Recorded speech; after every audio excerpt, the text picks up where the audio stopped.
It's Friday night. It's the preview show. It's the No Nay Never podcast.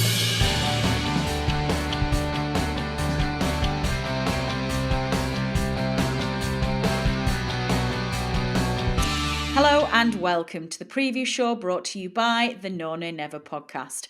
I'm your host, Natalie Bromley, but joining me is the main man himself, the absolute superstar of the preview show. It is, of course, headliner Dave Statman Roberts. Dave, hello. Hello, Natalie. How are you? I am very well, thank you, particularly well after Sunday's results. But Dave, I made a grave error. I've got something I need to tell you. Oh, go on. So recording the analysis show last night with Tom and Rich, I got a bit giddy towards the end of the show, and I was singing away that the Clarets were staying up and that we were safe and it was done, and can't wait, six consecutive season in the Premier League. And I was like, yeah, it's going to be amazing. And as soon as we finished recording, Tom said to me, he said, Natalie, what are you going to do if this weekend Fulham beat Chelsea and we lose to West Ham, and then Fulham beat us, and we're only 3 points ahead of them with 3 games to go? And Dave, I've had the fear ever since. Why would you say that to someone? It's not going to happen, is it? It's not. I mean, Fulham They're are not going to beat Chelsea for a start. No. I think we were very lucky at the weekend, actually. No, actually, okay, not taking away from that brilliant performance of the weekend, Dave, but I did think that fate was slightly on our side at the weekend in that we faced a Wolves side that had literally nothing to play for. I think you would agree. But nonetheless, Dave, what a performance that they pulled out of the bag. Yeah, well, yeah, that first half, it was one to go down. I think you look back on games, I think back to the Brentford game in the promotion season. We played them off the park in the first half. Another match away from home, did really well. And we do tend to have these games. Crystal Palace was another one, wasn't it, this season, where we were certainly at it right from the first whistle. And the attitude and everything, the finishing as well, that sometimes led us down. The finishing was there, and it was a well-deserved performance. Could have been more. We had a goal, a marginal one, disallowed for offside. We had plenty of other chances. It could have been more than 4 in the end. Yeah, I'm not entirely convinced that the offside was that marginal, though, to be fair. I've got to say, we've talked about this a lot this season, haven't we, about we don't like these toenail and like armpit hair decisions. But to me, actually, I thought Vidra's second, was that one like, was it like a minute into the second half? I actually thought that was a really good example of the benchmark that I want to see for offside goals. I could see a clear amount of Vidra's foot that was offside, at least half of his foot from like the arch of his foot to his toe. That to me, I'm very, very happy with. I think if you can see half a foot or more, not foot as in feet, but foot as in his actual physical foot, I'm all right with that. I'm good with that. So that's assuming they've stopped the frame at the correct point, which is another point with oh, this, Dave, let's not open that can of worms. It's a Friday night. We're in celebration mode. Let's get away from the nonsense that is VAR. And we have, of course, got a lovely preview show. We're going to be looking ahead to the Clarets fixture this Monday, I think. And we've got fantasy football updates. We've got all sorts going on. So why don't you kick us off, Dave, with the answer to last week's quiz question. Now, it was the end of the preview show for the Wolves game, and we posed you, listeners, this quiz question. In addition to Michael Duff, who was sent off in a match at Wolves in 2013, which other 3 Burnley players were sent off in matches at Wolves since 2000? Now, Dave, this was a little bit of a stinker, I think. Was it? I'm not sure. Yes. Maybe to get all 3 was tricky. We had some. We had some. Yeah, you want 3. we only got. Well, no, I did it this way so that people could just get 1 right and think they were doing okay and wouldn't necessarily need to get all 3. But we did just get 1 correct answer with all 3. Do you want to know who the 3 players were? Please. They were Paul Cook. Was sent off early on in the game, if I recall, in 2002. John McGreal was sent off in 2005, and Clark Carlisle saw red at Wolves in 2008. So it's unusual to have so many players sent off against one particular team, but we'd had 4 of them since 2000, and they were the other 3 in addition to Michael Duff. Excellent. Well, did we have any correct answers at all? We just had the one that got all three correct, and that was quiz regular Adrian Caton was in touch in plenty of time this week and got all three answers right. So well done to you, Adrian. Did we get any listeners who got some questions right, but not all, some answers right? Sorry, but not all of them. Well, we had Adam on Dennett on last week. He got one of the three. He knew Clark Carlisle. John Robertson was in touch with two out of the three. I think he got may well have been Paul Cook and Clark Carlisle. John McGreal was the one that he didn't get, if I remember correctly. But yeah, just the one with all three. So that was an impressive result from Adrian.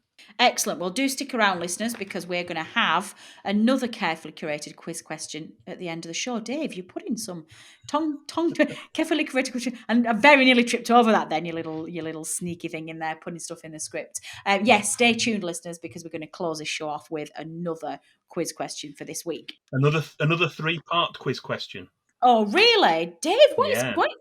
Honestly, you're getting difficult at the end of this season. You know, trying to put arbitrary cut-off times for when questions can be submitted. 3-part questions. You know, our listeners are going to be falling out with you. Right, we need to move on, but I've lost my pen. Where's my pen? Oh, hang on, it's here. Right, we're good. Okay, let's move on. Opposition stats. We are, of course, looking ahead to the Claret's next Premier League feature, which is West Ham United away, Monday the 3rd of May. Goodness me, Dave, how are we in May already? Monday the 3rd of May, 8:15 kickoff, and that is live on Sky Sports. So, Dave, kick us off, please. What is the recent history of this fixture? Well, each week we've been looking back at our recent meetings, home or away, against our next opponents, since our elevation back to the top flight in 2009. West Ham United are one of those teams we've played in each of our previous 6 Premier League campaigns. Although with one season in the Championship in between, plus a League Cup game at Turf Moor during that time, there have been 8 recent meetings between the two teams at Turf Moor. Burnley have won 3, drawn 2, and lost 3 of those 8 matches. And the 3 wins have all been in the Premier League games. There was a rare victory for Brian Law's side in February 2010, which we'll come back to later, as well as back-to-back victories under Sean Dyche in the last 2 seasons. The last meeting between the two teams at Turf Moor was in November 2019, and Burnley were convincing 3-0 winners, with goals from Ashley Barnes, Chris Wood, as well as a Roberto own goal after he palmed in Ashley Westwood's in-swinging corner. And despite the temptation to pick that match as our highlight, we've gone back to the 2017-18 season for the first match of our next section. Highlights and lowlights. Which is, Dave, why don't you tell us what that one is, which is, of course, highlights and lowlights. So I'm hoping that you're starting with a highlight. We are, yes. We're going with a highlight first. And things were looking rather bleak for Burnley at the end of 2018. After a 7th place finish in 2017-18 and entry into the qualification rounds of the Europa League, our league form got off to a stuttering start and continued to suffer right up until the first of the festive fixtures. The first 19 games of 2018-19 delivered just 12 points, and a 5-1 home defeat to Everton on Boxing Day had those Burnley fans of a pessimistic persuasion seriously worried. However, not like me. No, not at all. However, there was a chance to atone a couple of days later, as West Ham United were in town, and first half goals from Chris Wood and then Dwight McNeil with his first senior goal ensured a 2-0 win. This also proved to be the kickstart our season needed, as we turned the form back on its head and started to accumulate points at an impressive rate once more. In the end, safety was ensured with ease, and our run of seasons back in the top flight continued. Excellent. Well, I'm hesitant to say this because that was quite a nice little highlight section, but what have you picked for the low light? Well, for our low light, we're going to go back to October 2014. That was early on during our first season back in the Premier League. That was with Sean Dyche as manager. And after the joy of promotion in 2013-14, the Clarets had a tough start to life back in the Premier League for our second campaign ever. The first 10 matches yielded just 4 points. That was 4 draws and 6 defeats, and this match was one of those defeats. Although we'd kept things tight in the first half and had crossed over goalless, 2 goals in 6 minutes from Diafra Sakho and Enna Valencia seemed to demoralise the team and the crowd. George Boyd gave us some hope when he pulled a goal back, but another from Carlton Cole effectively ended any chance we had of getting back into the game and ensured the visitors left the Northwest with a 3-1 away win. As we know, there was no immediate happy ending to this story, as we were relegated at the end of the season. But the board and the fans stuck with the manager, and we reaped the rewards with an immediate return the following season, with a championship title, followed by an extended stay in the top flight ever since then. Oh, that's a sad story. I don't like talking about relegation. Fixture Flashback! Well, let's move away from that low light straight away then, and we're going to look firstly at our Fixture Flashback feature, which is always, of course, your chance to get involved on the preview show, because each week we ask you to send us your matchday memories from a particular game from the past against our next opponents, and that is going to be featured on the relevant preview show. Now, Dave, we've given our listeners a bit of a hard time, haven't we, recently about this, because they're not getting involved and we want them to. And we've had one, regular contributor Jan, how are you pronouncing that, Dave? Jan, we've got a feature. Tell us all about it. Well, yeah, we do have a recording this week. Jan's been back in touch. He's done a few matches already this season, but he's got in touch with another one. He's going to recall the details of a Burnley victory against West Ham at Turf Moor from yesteryear. So take it away, Jan. My memory this week goes back to 1968. After a chastening 4-0 home defeat to Liverpool in front of Granada's TV cameras, the Clarets had a quick opportunity to make amends on a Tuesday night under lights at Turf Moor. West Ham were in town, featuring their 3 World Cup winners, Bobby Moore, Geoff Hurst and Martin Peters. But it was Burnley who played the champagne football that night. Manager Harry Potts made 5 changes, giving the team a more youthful feel. It was Steve Kindon who was the star, on his home debut, capping a wonderful game with a typical Skippy goal, running onto a through ball, outpacing his fullback and slotting it past the keeper. In front of a poor crowd, only 13,000, Burnley won 3-1, but it was the sight of Kindon in full flow that remains in my memory. This win kick-started a run of 8 consecutive league and cup wins that took the Clarets from 15th to 6th and to the semi-finals of the League Cup, before injuries and fatigue took over. Well, yeah, thanks once again to Jan for his West Ham United memory. And there are still plenty of opportunities for you to send us your memories for any of our 4 remaining games this season, which are, we're away at Fulham. We've got home games against Leeds United and Liverpool. And then finally, we're away at Sheffield United. So after we play this weekend, just 4 remaining games. We do want to hear your memories of any past matches against those teams, either home or away, as relevant. As always, you can direct messages on Twitter. That's at NoNayNever, or send an email, podcast@nonaynever.net. And although we're more than happy to read out written submissions, we particularly enjoy listening to your recordings.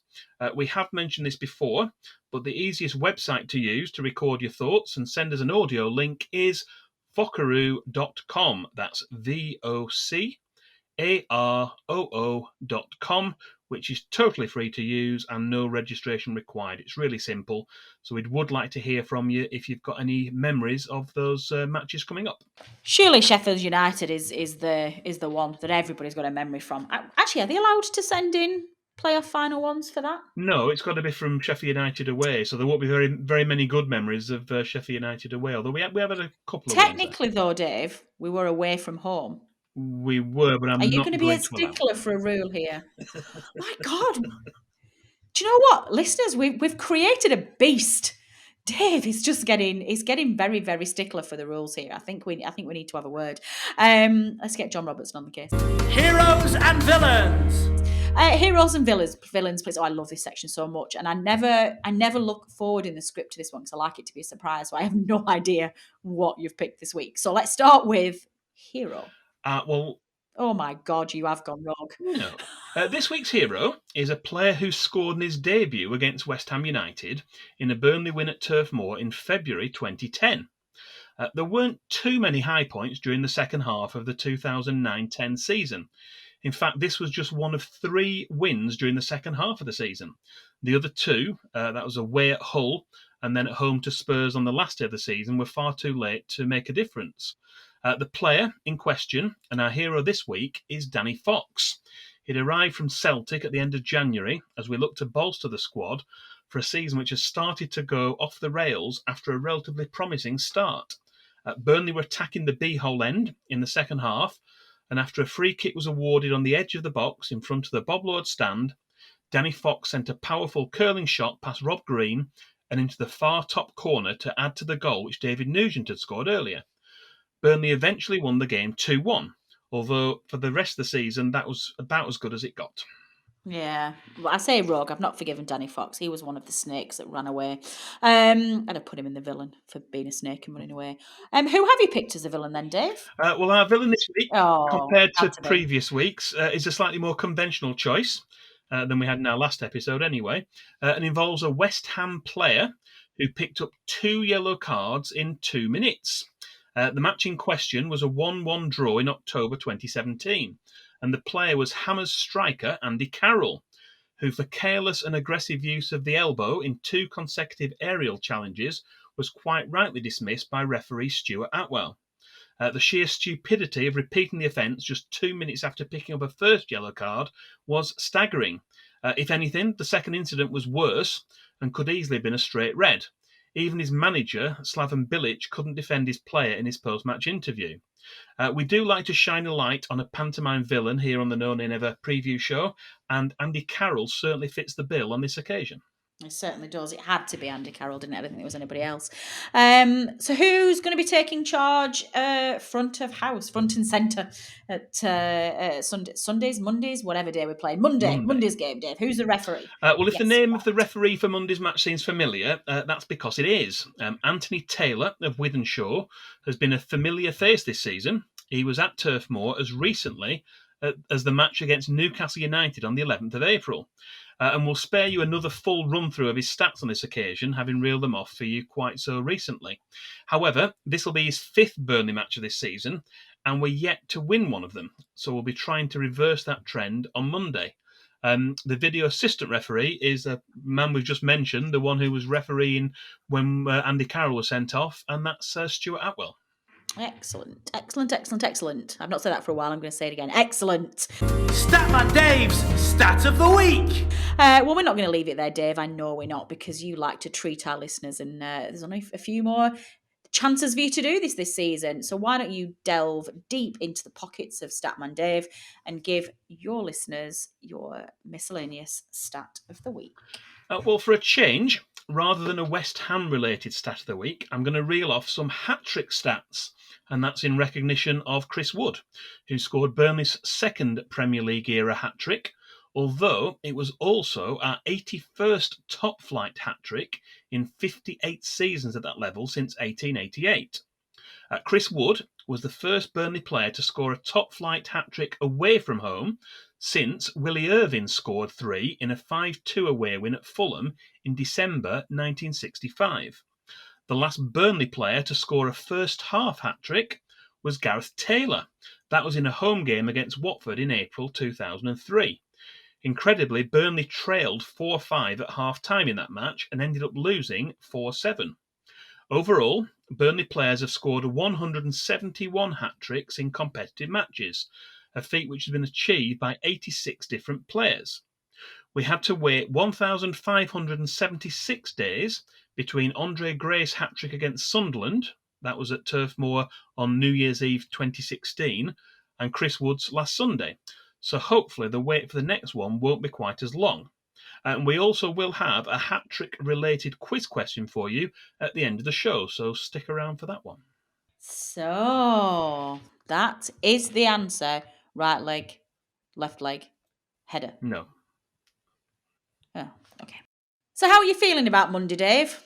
I don't know how I feel. It's a difficult one, isn't it? Because West Ham, will it depend on how the weekend's fixtures go? Because West Ham have kind of got a remote chance of some Champions League action, haven't they? So they've got something to play for. They have still, yeah. So they're not going to be on the beach on Monday by any means.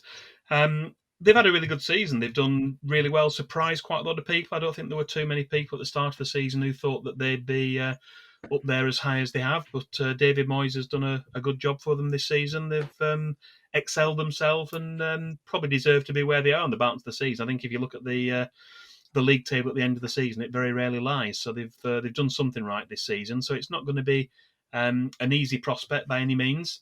But I think we can take some confidence in our performance last week and look to try and build on that, go in with a positive attitude, and hopefully we can get another win. Well, hopefully we'll get a win. Do you think we will get another win? That's the question. I'm going to pin you down to this because it's such a politician's answer. Do you think we'll win? I'm going to predict a win. Yeah, I don't think it'll be a high-scoring one. I'm going to predict a 2-1 win. And who's going to score? Wood and Vidra. Oh, lovely. You're not going to put 2 down for Wood? No, He's a man on form. Man on form. Can we not tempt you? No. No, okay. Well, I Spread think them around. I'm going to do a Dave this week, and I think a draw is probably a really good result for us to think about. I don't think we're going to get beat because I just think that performance at the weekend, there's something there, and I think they'll be riding high after that. And I think actually, it does depend. Actually, before I talk about mine, interestingly, I wonder whether he'll go back 4-5-1 again. Like he did. I hope not. I'd like to stick with it. Possibly not. I mean, looking back, he has used that. I think he's used that 3 times this season. Yeah. Now, and it has been in the games against the teams at the top. Well, say the teams at the top. I think one of them was against Arsenal. I think at the time Arsenal were struggling, but we did it against Manchester City, and it seems to be more of a maybe a defensive tactic to try and put bodies in midfield, try and get more players in there, try and get a bit more possession time on the ball and do it that way. So I don't know. I think it worked so well against Wolves. I think he might be tempted to stick with the 4-4-2 and have Wood and Vidra up front as the front two. Yeah, I think for me, it just depends on where we are. And I think away from home at West Ham, I think he might be more tempted to go with a 4-5-1. Listeners, let us know what you think. Do you think he'll revert back to 4-5-1? Do you think he'll stick with 4-4-2? Do you think we'll win, draw, lose? What do you think? Who's going to score? What's the score going to be and how they're going to score? Left foot, right foot, header or backside? We don't really care, but let us know what your thoughts are. You can tweet us at knownandnever, or you can email us at podcast@knownandnever.net. Very quickly before we move away from the preview, Dave, the injury list that we usually updated on is looking pretty nice. Just 2 entries on it. It appears it's really just Robbie Brady, who's been out for a while. There's no return date scheduled for him yet. I think in the previous press conference, I'm not at the full press conference for this time, but saying that it's touch and go for the season, so may not be back at all. That's a calf, shin, stroke heel injury. It's a foot injury which is keeping him out. Yeah, I know what this foot injury is, Dave. I do actually have. I've got an update for you there. It's a really weird medical term for Robbie Brady's, and it's called wants to go to Celticitis. I don't know if you've heard of that before, but it's a good one. But yeah, sorry, do carry on. Kevin Long. And the only other injury that we're aware of is Kevin Long, who came back, didn't he? He was injured in the international break. Came back. That's another similar sort of injury, I think.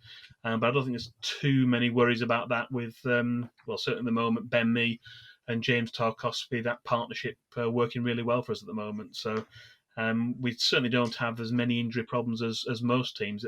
West Ham have got quite a few players out. Mikel Antonio and Declan Rice are both out. They've been out for a little while. They've got fewer options from that perspective, but they're going to be a difficult prospect. The way they're playing this season, it's not going to be an easy game for us. No, but that's okay. We're going to be fine. We're going to draw, and if you get your way, you're going to stone. Yeah. So there you go. Don't forget, listeners, do let us know what you think of the game, and we'll see. Be exciting. Be nice to go last because hopefully Fulham will have got beat, and hopefully actually for us, Champions League results will have gone against West Ham and we'll be able to just relax and have a nice God, that'd be nice, wouldn't it, Dave? To have a nice, relaxed game on Monday night. Fantasy Premier League update. Moving on. Second half of the show, Dave. We've got quite a lot of fantasy football updates to update our listeners on, haven't we? We've got the results of games weeks 33 and 32. Is it 30? 32 and 33, yeah. 2 weeks. So, yeah, go for it, Dave. Let us update us. What's happening? Yeah, well, we are able to bring you another update to the latest standings at the top of the No Nay Never Fantasy Premier League. That's following the completion of game week 33.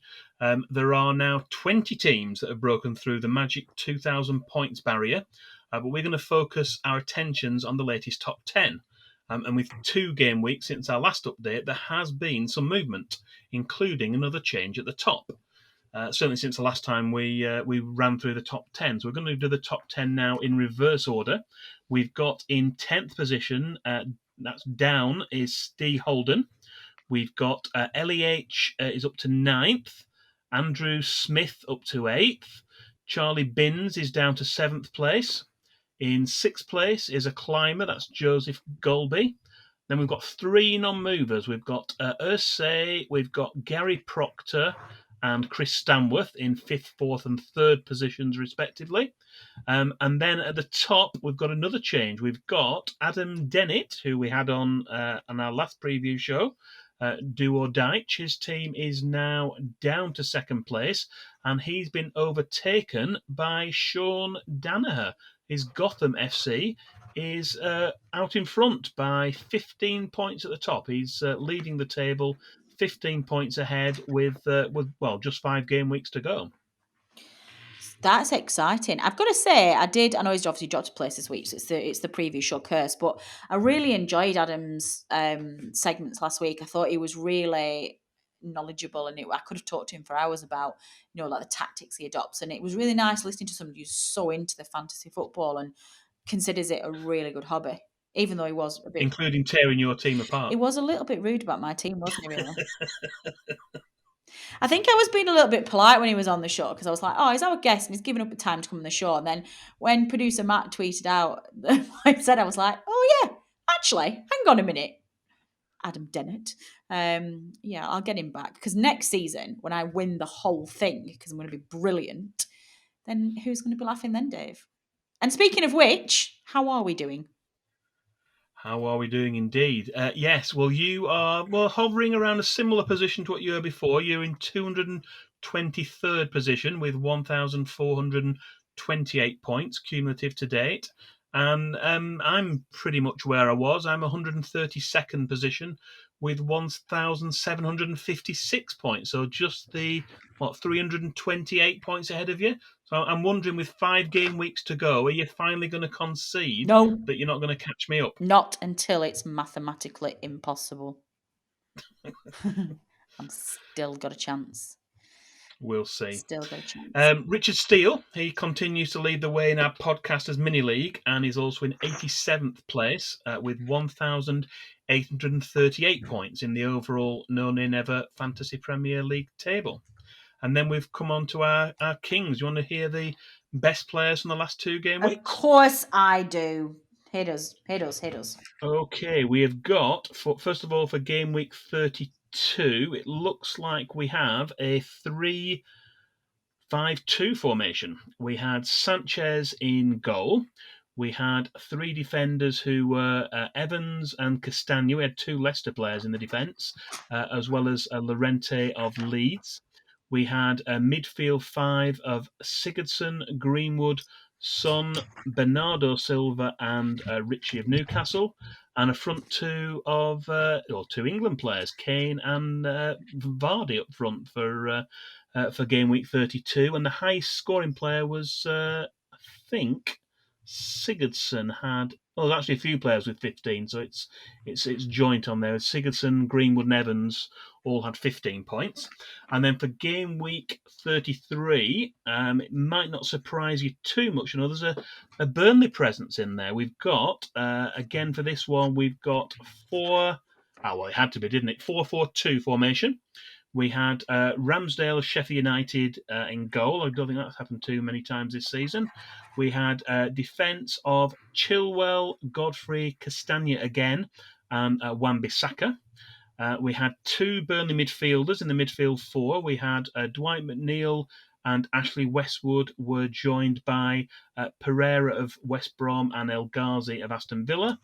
And then it probably won't surprise you to know that Chris Wood was in there up front with Iheanacho. Chris Wood was the high-scoring player overall for game week 33. He had 20 points. That's 3 goals, an assist, his appearance points, and I think probably all 3 bonus points as well. Got him 20 points for game week 33. So he was the overall king of last weekend's game week.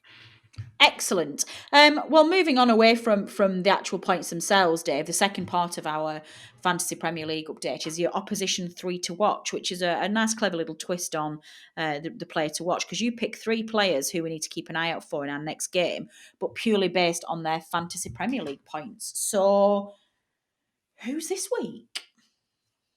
Well, we've got for West Ham United. Aaron Cresswell is the high-scoring player overall for them, 136 points, although he has missed the last couple of games. He's probably not going to be starting on Monday.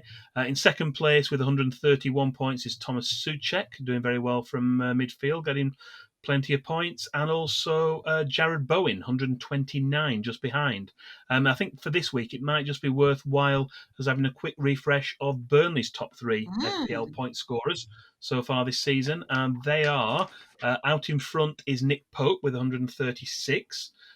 Chris Wood, helped by that 20 points last week, is catching him up. He's on 120, and Dwight McNeil is in third place on 102. So they're Burnley's top 3 scorers so far this season. Excellent stuff. So what's going to happen next week? Do we think we're going to have a full fantasy update next week?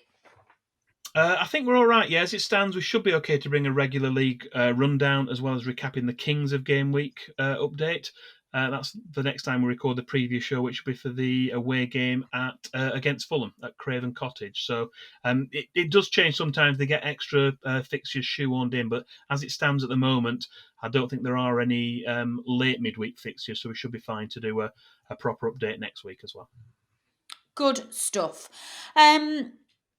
Well, good luck, managers. 5 games to go. Who is going to take that highly competitive and much coveted known and ever Premier League crown with a prize that isn't just a known and ever sticker? Actually, you know what, Dave? Since we concluded our league last year, I've moved house. I don't know where the stickers are. They could be anywhere. Oh, no. They might be in a box somewhere. I still have boxes I've not yet unpacked. But yeah, that's going to be a challenge. I keep promising our Fantasy Premier League champion stickers, and I don't think I've got them. But do not fret, listeners. I will find them before we get to that point of the season. And producer Matt's going to sort out a nice present anyway. We've got a budget for a prize, so that will be nice. Statman Dave's quiz question. Okay, before we close off then, Dave, this week's quiz question. This could literally be anything, but you've gone rogue again, you've gone tricky, and you've got a 3-part question. What have you gone with? I have, yes. Other than Chris Wood, only 3 other Burnley players have scored hat-tricks away from Turf Moor since 2000. But how many of the 3 can you name? Other than Chris Wood, only 3 other Burnley players have scored hat-tricks away from Turf Moor since 2000. But how many of the 3 can you name? I would never have guessed that 4 Burnley players have scored hat-tricks away from home since 2000. Just mainly because of the amount of Premier League seasons we've had in that time. And it's very hard to score a hat-trick in the Premier League. It's very hard to score a goal away from Turf Moor. So I'll give you a clue. None of them, other than Chris Woods, were in the Premier League. So the other 3 were all Championship. Yeah, I was literally about to say I'm going to head to the Championship for those. Yes. So yeah, I think I can probably give a good guess of 2 of them. So 2 were very memorable games. Yes. Yeah. I think I've got them. I think I know what they are. Oh, this is exciting. I might have got these. We'll tell our listeners how they can submit their answers, please, Dave. Yeah, I'm going to go. Can I just say, the last time I did this, listeners, I was absolutely convinced of the answer to who scored. Was it who scored away at Old Trafford before whoever it was who scored away at Old Trafford? And it wasn't Adrian Heath. Yeah, I was so close in. I was like, it's Adrian Heath. And Dave's face was just like, are you an idiot? I was like, yes, I clearly am. So maybe this is another one of those instances, listeners, where I've got it completely wrong, but I think I've got the 3.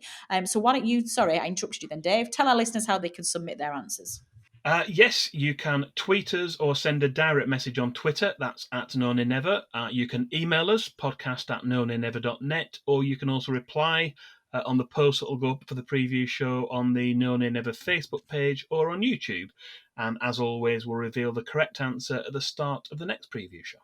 Good stuff. Any other business, Dave? I don't have anything to add this week. Do you at all?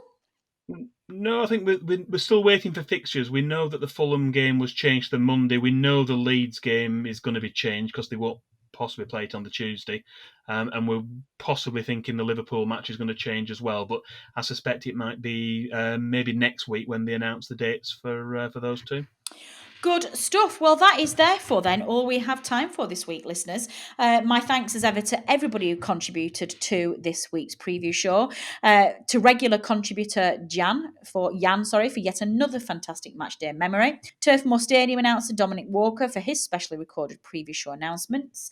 Producer Matt for knitting all of this together and getting it out there. But my final thanks, of course, to Dave Roberts for just the phenomenal work that he does in putting all of this together. And do make sure that you check out the Burnley Stats match database. Dave, remind our listeners what link they follow. If you go to a short link, bit.ly/Burnley Stats, and that'll get you there. That'll have all the information. Excellent. Every past Burnley match. Yeah, do check it out because it's a massive passion of Dave's and it's such a great resource to get all the answers that you need. So do check it out. Finally, my thanks go to you, the listeners, for downloading and listening to this episode. Your support is very much appreciated and we would not be here without you. We will be back after the bank holiday weekend with the analysis show, looking back at what happened with the West Ham game at home at the weekend at Turf. And Dave and I will be back same time next week. Yeah, same time next week for the preview show for Fulham. In the meantime, listeners, do take care. Do not... Oh, actually, no, one thing that we do need to mention, Dave, is, of course, we're going to fall silent. So at the time that you guys are listening to this over the weekend, No Nay Never will have closed for the weekend. We are, of course, supporting the Premier League's social media blackout this weekend, saying no to racism. They're taking a stand against just the ridiculous amount of racism that's happening through social media and targeted at players and everybody, really. So our social media channels will fall silent from 3 p.m. on Friday, and they will not be open again until Tuesday morning after we've played West Ham on Monday night. So you won't hear from us.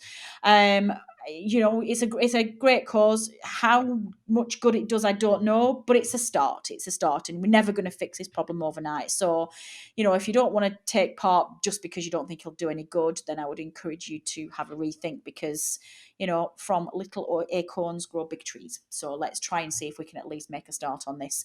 So yes, if you can join in and support the initiative, then please do. And we will be back next week. This has been the preview show brought to you by the No Nay Never podcast. Until next time.